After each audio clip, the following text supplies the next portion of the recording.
machiegni ka chenro wa en twak rowere, ma bende chenro mowuoyo gi rowere mopogore opogore e pinywani kaluwore kod gigo kata gigo magitimo kata gigo matimore e kit ngimagi.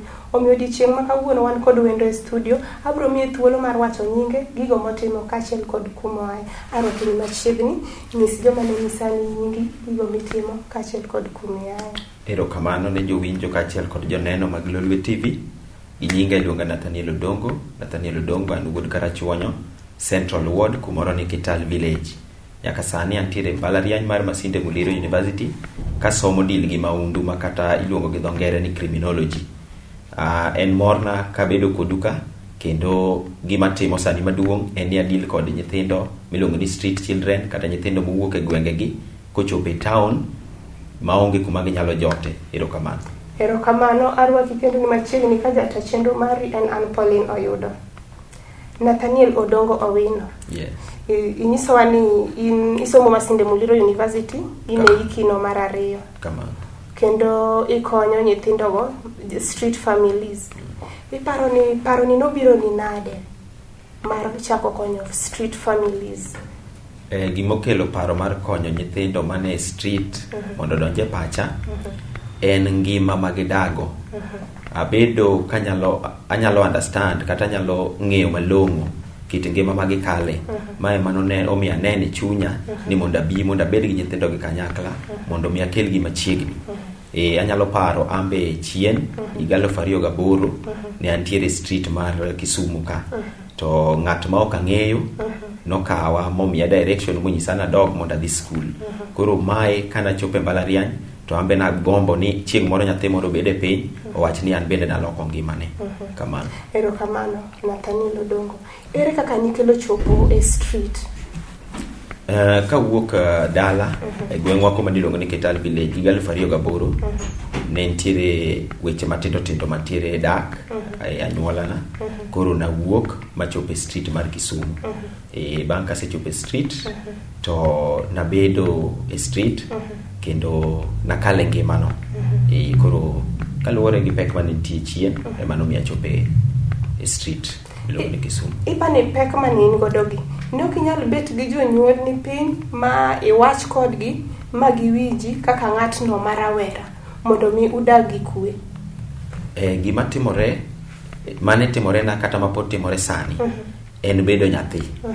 Bedo nyathi yudo ni nyalo miyo ikale gik moko ma ok inyal make decision kata ok inyal ng'ado wach gima ber monego bed ni timo. Koro ambe bedo nyathine mane chanda. An kana sedero ni jogi koro chalo jomok dwara, jogi koro osejok koda. An koro wuok dala. To kang'iyo sani to ne an gokang' kendo ne an gi migawo mar ng'ado wach kendo ne nyalo ng'ado bura kare mondo mi alos gigi mondo ngima odhi mbele. Kamano. Kani chopo e streets mag Kisumu, ngima no bedo nade kodi? Ngima ne ok yot, ngima ne tek nikech anyalo paro ka chopo e street mar Kisumu ka an gi tienda nono to arwako siruaru, onge gima nyalo chamo. Koro ka chopo e street onge kuma nyalo ninde. Koro ne chuna ni nyaka ninda ni vibanda mantiere e street ma Kisumu. Ji mang'eny ne ok ong'eyo, nyithindo ne go mana koko dala na lal, jonyuol na be koro manya na lal, to hato nabiro Kisumu mabe onge ng'ata manong'eyo. Koro ngima no ok yot, kech en ngima mar koyo, en ngima mar nindo kech, kendo en ngima matek, kendo dwaro chuny kabisa. Kamano. Sama ne intiere e streets ma Kisumu, pachi moro ne obiro ni idog dala samoro jonyuol dwari kata imany watni moro ma in godo machiegni mondo inyis shida mikale? An kod wede Kisumu, kendo wede na ng'eny Kisumu kabisa. To ngima mar nyathi man e street, dala ok onyal gombo dok. Kendo nyisi ni mano kidwa tira dala to lo inega. Gima nogole dala cha tek mondo mi ong'ad wach mar dok dala. Koro en oneno ni gima ber monyalo timo en mana bede ngima mar street cha. Kamano. Sama ne isewuok dala, jonyuoli ne paro moro ne obiro negi ni nyathiwa ni olalo dhi oko, we wamanye mondo wane kaka waduoge dala. Koro chien kasedok dala eka koro sister na maluwo bang'e gona mbaka ni manyochi wuok, baba ne manyi, dani gini ne penjo kuma intie. To onge ng'ama ne nyal chopo ira nikech seche go na onge simu. Ambe no kanyal gone gi simu na nyisgi ni an kama. Kamano. Ere kaka ni wuok e street michaki dok dala kendo? Odiochieng' achiel moro ka ne street to ne ng'at moro aneno kalo buta to dhi kuming'iewe rech. Koro kaluwe kaka najatimo pile kakwa ji to nanene tawinjo kama mwangi uso ne rech ni luonge ni pasta. To koro koseng'iewo rech tadhi ire tamba luonge ni pasta, an gi pek moro madani mondo ikonya. To penja ni in gi pek marang'o. Tanyise ni nyaka sani nawuok dalawa. Apimo ni gimomiyo nawuok dala. To nyisa ni wadhi ane iri jou moko ka. To tera e vibanda moko mane jomoko use to gone gi mbaka na. To jogo nyise ni ama koro wendo ni dhi kode odi. Koro no wadhi ode mo wadwa nindo. Ndalo no natin nyaka sani ok anyal pare ni en pasta mane, bo kanyal ng'e kata ni nanindo od ng'ama nade. Ni ja klas adi ndalo mane koro ng'ani goli sito koro teri ode? Nawuok dala ka ja klas 6. Masama no gola ni mano koro ne podane klas 6. Makata mawuok e street madok na proceed mana klas 6 na cha.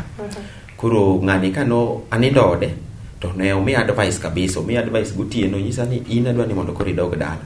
Adwa ni mondo idhi kwaru gi baba ng'uono mondo idog isom. Gima duong' e ngima ka en somo. To nawinjo wach ni mayiene gotieno ni kiny nadogi.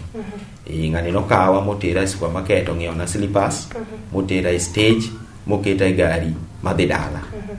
Kachopo Kindu Bay, kumonega lore takawo pikipiki adhi dalawa, tachomo kantina kumiluongo ni Kagan. Koro kadhi kantina bacha kabede to babu winjo ni an kantina ka. To biro okawa moduoga dala. Sama noduoga dala no ok noyware koda, nokona mana ni ok odwa weche manono, adhi mbele gi skul. Kamano. To sama ne koro idok dala ma koro iwuok e od Good Samaritan mane konyi, bende in kata gi luoro moro ni kaka jogi dhi rwaki kidok dala? Kaluwore gi rieko mane Good Samaritan ong'adona, noyudo ka asemake decision e pacha ni an to koro adhi dala. Kata ka koro jogo dhi nega to asewinjo wach mane ng'ani onyisa. Koro make decision ni an koro adhi dala. Yes. Koro idogi beta kanti ni chako sidok dala ukara chunyo kuma ne ai. Ka wuok to adhi direct nyaka kantina. To kabedo kantina matin to babu biro oma. Mabe kata sama no biro oma no, atema ringa pondo, omanya everywhere, omanya ka relatives antina no mantie gwen kanyo. Giko to yoda maduogo dala. Koro sani koro isedok dala in kod babau. Ang'o pini mano nyisi kaka nyathine mano sewuok mowe mochako duogo kendi dok kingima? Anyalo paro ni kadok dala negitemo luora, negitemo fia moro nodonjo negi ni samoro ng'ama nyalo make decision moko gi paro ma piyo piyo, moko ng'adne wach. To noneno ka dok ng'ama pachi olokore. Koro most of the time nobedo koda piny, ukona no merado ni mondo isom matek. Adwa ni mondo ibed ng'ama oriere, isom matek.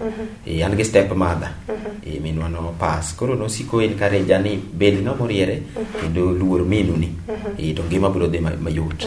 Kamano. Koro bang' mairi ni daka maber gi step mother, koso shida moko ni neno ka ako side machielo? Bang' mano ne ngima odhi change maber. Kendo nadhi adak maber gi step mother, kendo koro koko moro amora nokowuok, masomo madhi mbele gi skul. Kamano. Koro ka nidok skul, jopuonj kata jogo mane selale wangi dweche 2 mane in Kisumu kagi, negitemo nyisi nang'o? Ka dok to neginyisa mana ni dongo cholal to duogo. Nyithindo nyiera but onge gima ging'eyo. Jopuonj be nodhi orwaka, onge mano yware koda. Koro nadhi mana mbele gi skul. Performance ne en macha koso ne nitiere kane performance odok piny matin? Kendo gima nodhi otimore bang' kane sei street, tanyalo paro ka performance na nochako dhi maber. Record na mar class 6 2008 nochako dhi maber kabisa. Kendo kanye maneno ka nane top 3 from class 6 madok dala. Kamano. Mana kaka uwinje kamano janeno mar Lolwe TV kwa kumwendo ma wan godo e studio kawuono miluongo ni Nathaniel Odongo, ma bende nyisowa kaka ngimane osebet ka nowuok dala opondo nikech koko makagi kacha kwa kuom familia ne kata jogo magidak godo machiegni, ma ochune ma oringo owe dalagi, ma oringo odhi e street Kisumu ka, ma bende obet kaka achiel kuom nyithindo modak e street. Wabiro dhi yweyo bang'e wabiro duogo kwa dhi mbele gi chenro mar Twak Rowere e tielo no mar 2. Kete mana e Lolwe TV.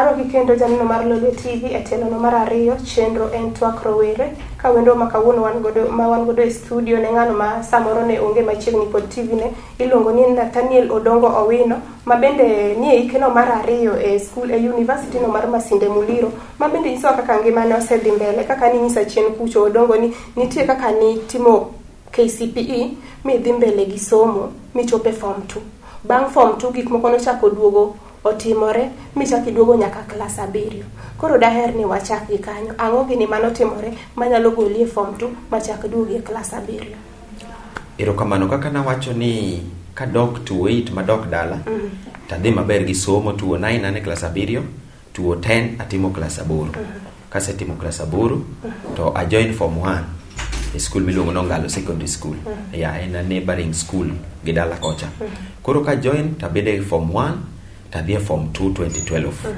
2012 by that time noyudo ka nyaminwa maluwo bang'e ni nitiere form 3 koro antie form 2 to nitiere form 3 to naneno ka pek moko ni nitie korka fee ping ni janyuol na en ng'ama onge employment moro manyalo wacho but en a hard working person koro notemo matek moterwa school wate to ane makoro ang'adi chunya mawacho ni okane ka dhi maber gimonomiyo paro ni obiro na e pacha nen chieng' moro koriemba ne school fee to kadok dala to nyisa no mera diel moro wango to diel ni nigi nyathine wadani mondo ikawe mondo itere chiro koro kaka diel ni atero chiro to ane yo tapare pacha ni to makoro uso na diel kawuono ni kiny to nobed na kanye makoro adhi ang'ado wache chunya awacho ni diel ni tadhi ge chiro kende dhe use to kaduogo tang' na nyis babu story mopogore koro kaduogo to chunya ne tek kaka nanyalo wacho ne onge us diel ni mokawo pesa ne chul na go school fee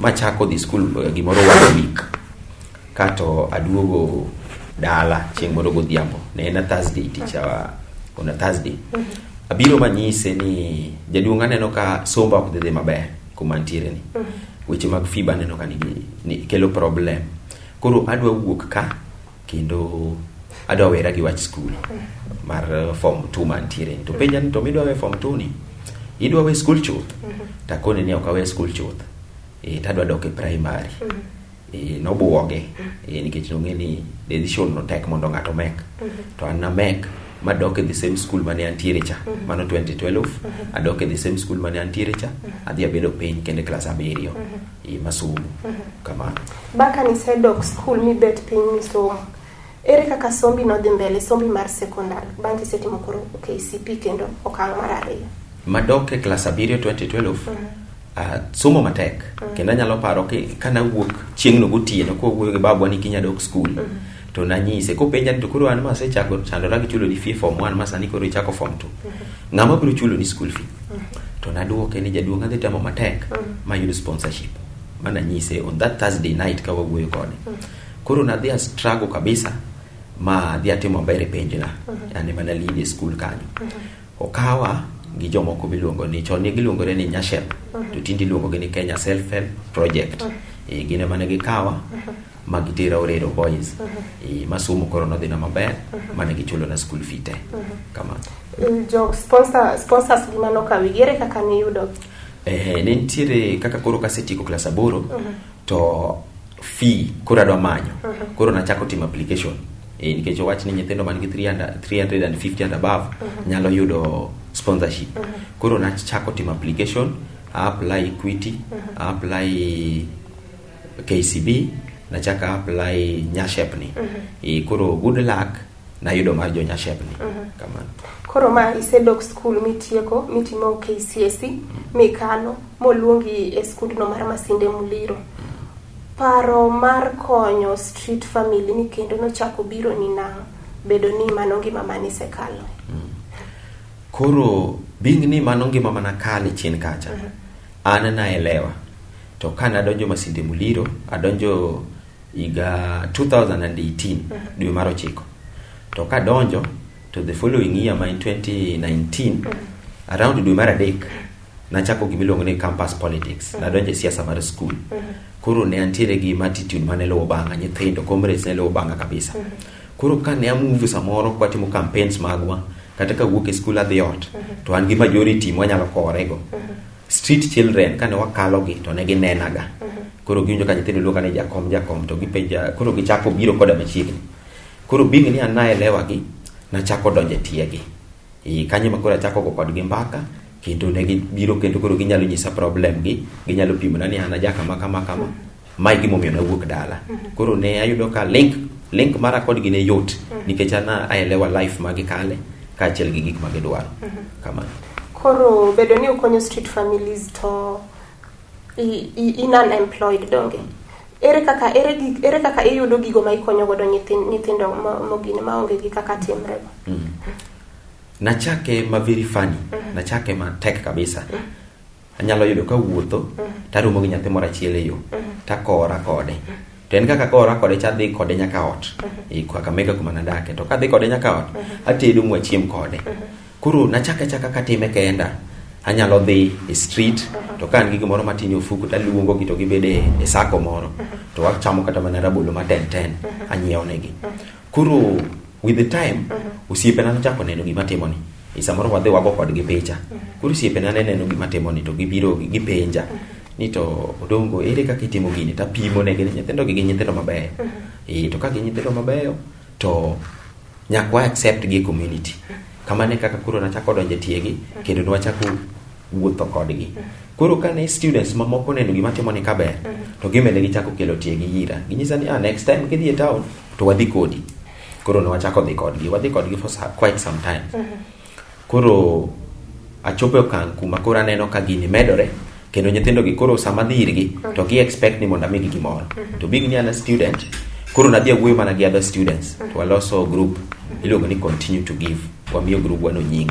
Koro Continue to Give ka wanyalo raise some funds. Wachoko pesa moko matindo, to wadhi e street, to wang'iyo ne nyithindo gi chiemo, wawuoyo kata gi other students, miyo walep gi ma ok gitigo, to watero ne nyithindo gi. Challenge nitie, nikech sama itimo ne gima. Biro koro dier niso wa challenges ma street families gikale, in kaka achiel kuom ng'atno manosekalo ngima machal kamano. Okay, challenge ma nyithindo gikale. Nyithindo gi achiel ji neglect gi society. Kendo jomoko koro kodgi. Adieri nitie ni gikwalo. To moko nitie mano konyuol jokuoge. To koro ngima mokale ni nyalo miyo donje kuo. Koro inwango ka nyathini nyathi mowuok dalagi. An ago kodgi mbaka kendo mostly ma kaka mega tesa nyong'ia. Ago kodgi mbaka kendo nyisa ni andala wantie Busia. Mai gimomiyo nawuok e street. Nitie kata mana jonyuol mabiro ga manyo nyithindgi e street. Tiyudo ni ka gichopo e street to nyathi ringo kendo koneno ni ma to baba gi mama gi obiro manyo to giringo. To ato sama dhi irgi to gibedo koda machiegni. Koro challenge namba achiel, jogi obedo neglected gi society. Society neno ni jogi onge gima ginyalo kelo. Mano challenge namba achiel.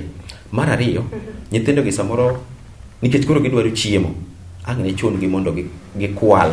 Nikech ka gikwa ng'ato, ibiro yudo ka ji matin sana man gi chuny mar miyo gi. Osiepena mang'eny kwa gogo mbaka to nyisa gani miyo nyithindo chiemo e street encourage mondo be e society. To mission mar Continue to Give group mana loso ni. Achiel ni gidwa ni ensure ni mondo nyithindo gi namba mane street odog chien. Ibiro no kwatero ne gi kony, to bang' mano wabedo kodgi piny to wako kodgi mbaka, to ginyisowa ni an mae gima chanda. Nathaniel abro ng'agi matin. En ang'o mipani piny owacho onego tim mondo mi street families gi namba gi odog piny kata mondo watiekre kodgi kabisa? Nyithindo mane street nitie gima sirikal nyalo timo. Achiel, an ayudo ga nyithindo mang'eny manyisi ni makona ni I'm ready mondo awuoge e street. To kuma nyalo tere onge. Mano timore everywhere kata Kisumu bed Nairobi. Koro ka sirikal nyalo keto kamoro ma mosebedo convinced moyie ni nyalo dok school, tikawo gi tidhi keto gie to ginyalo dhi mbele gi school kendo ginyalo somo. Erokamano. Koro adwani ni kamera mondo inyise ng'atno ma winji kata mane nigi sani ni inyalo miyo gi advice namba nigi kaka ginyalo yudi. Advice manyalo miyo jawinjo manena kata mawinja sama kama en niya, nyithindo mantiere street kata ng'ata ma miluongo ni needy, ng'ama dwaro kony mari kata mar ng'at machielo, wawuoguru oko. Kik wariti nyaka wabed momeo, kik wariti nyaka wabed okang' makoro ng'ato nyalo neno ni wan gi pesa moromo e kwa chak wakony. Wachaka gino matin gima in go kony go ng'at ming'eni ok inyal chopo ire. Koro kan kaka mega kucho mostly nyithindo nwang'a ga e school kuma some, to kata ng'ata manyalo dwara an kod simu inyalo gochona ka nyathini olalo lwar kata kaka mega mano be wanyalo timo to an gi connection atudora gi osiepna moro biluongo ni Oyo Peter embe en Kisumu ka embe dile gi nyithindo man street mantiere ka embe nyalo tudori kode ka nyathini olal to en street mar Kisumu. Erokamano janeno mar Lolwe TV, kaka ung'eyo pile pile ni gino man gi chakruok nyaka bed giko. Wawuoyo kawuono gi Nathaniel Odongo Owino, mabende kaka asenyiso mokwongo ni en kijana no marawera masomo e skundno mar Masinde Muliro kendo en e hike mar 2. Onyisowa kaka ngima osebet, ngima mar street families en gino mosekalo. Koro kawuono ohero jiwo ng'atno marawera masani nene ni kik bed ni chunyi gore piny, bedo ni isekalo e ngimano kata ng'ato ming'eyo kalo e ngimano. Mano ema kelo e giko mar chenro ma kawuono kane en twak rowere. Wendowa Nathaniel Owino ka an jata chenro mar Pauline Oyudo. Oriti uru masani.